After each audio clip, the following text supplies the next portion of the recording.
now in exile. Human rights have been trampled into the dust. গণ অভ্যুত্থানে ক্ষমতাচ্যুত হওয়ার ঠিক 2 বছর পর প্রথমবার প্রকাশ্য উপস্থিতি। ভারতীয় সময় সন্ধ্যা 6টায় নয়াদিল্লির মার্ক টুলি অডিটোরিয়ামে সংবাদ মাধ্যমের মুখোমুখি হবেন Sheikh Hasina. South Asia foreign correspondent club আয়োজিত এই অনুষ্ঠানে নিজের দেশে ফেরা নিয়ে তিনি ঠিক কী বলেন সেদিকেই নজর গোটা বিশ্বের। Bangladesh stands today at the edge of an abyss.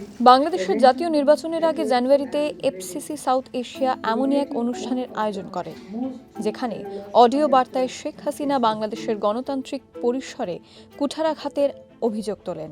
পরে আওয়ামী লীগ নির্বাচন বয়কটের সিদ্ধান্তও নেয়। হাসিনা ইচ্ছা প্রকাশ করেছেন ডিসেম্বরে তিনি নিজের দেশে ফিরবেন। সেই পথ নির্দেশিকায় সম্ভবত জনসমক্ষে জানাতে চলেছেন হাসিনা। ভারতের মাটি থেকে বিশ্ব গণমাধ্যমের সামনে শেখ হাসিনার এই প্রকাশ্য উপস্থিতি আটকাতে চায় বাংলাদেশ। ইতিমধ্যেই এই বিষয়ে রাষ্ট্রদূত দীনেশ ত্রিবেদীর সঙ্গে কথা বলেছেন বাংলাদেশের প্রধানমন্ত্রী তারেক রহমানের বিদেশ বিষয়ক উপদেষ্টা হুমায়ুন কবির। এমনকি শেখ হাসিনার বক্তব্য প্রচার না করার নির্দেশিকাও জারি করেছে সেদেশের তথ্য ও সম্প্রচার মন্ত্রণালয়।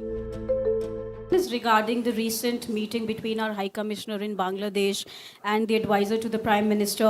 Bangladesh has said that it has formally conveyed to India its expectation that Sheikh Hasina should not be allowed to use Indian territory for political speeches or activities that could create instability in Bangladesh.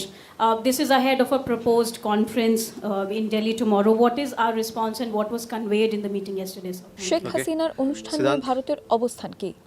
আন্তর্জাতিক সম্পর্ক বিষয়ক মন্ত্রকের মুখপাত্র রণধীর জয়সওয়ালের জবাব। The interaction that you are referring to is being organized by a private media entity.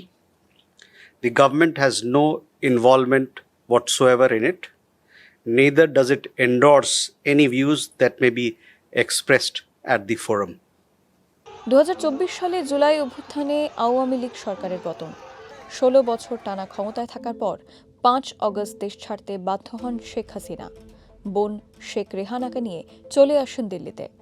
24 মাস তাঁরা এখানেই। অন্যদিকে আন্তর্জাতিক ট্রাইব্যুনাল তাঁকে দোষী সাব্যস্ত করে মৃত্যুদণ্ডের সাজা শুনিয়েছে।